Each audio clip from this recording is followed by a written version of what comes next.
Vianoce 2009, no, pečieme s Julkou ježe. Tohto roku mimoriadne veľké čo podarili.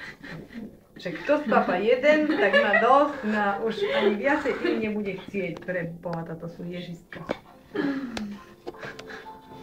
Už máme 4 urobené. A Jožko len sa oblizuje a chodí nás pozorovať, či naozaj robíme, či náhodou neležíme. Od počítača, čo? Vieš, jak nám to ide od ruky. Len by som Julke poradil, že by ich ukladala asi tak, keď chce, aby jej vošli. Si tak, nie, tak. Ukladaj, čo? Ty budeš ukladať. A nemáš vidličku, Jule? Nedala? Ja, pôjde, nie, že... Nemusí byť. To musela příšernou práci.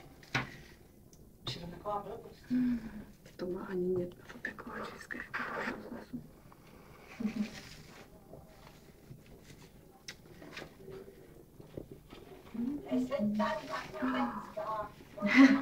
Však, ale teta, tak si zoberiete len 2 kúsky, hej? A keby boli malé, tak si...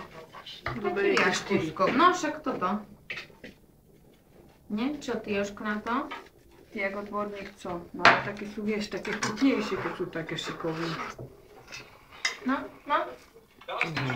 Joj.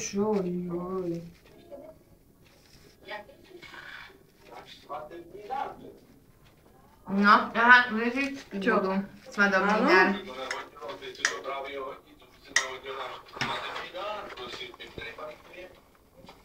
Máme, do čoho to má čaš? Do špeciálnej polevy, ktorá je originálna arménska receptúra. A je to tajomstvo, Chvári. že akože to len my s Julkou vieme, čo sme tam dali. Ešte niečo mi hovorí tá arménska receptúra, ale teraz neviem spomenúť čo. Tak to je čo? Tá marlenka sa podľa toho robí a... Jasne, takže toto je marlenka. Toto je taká slovenská hodnosť marlenky. Marlenka spíva. To koledy by sme mali spievať.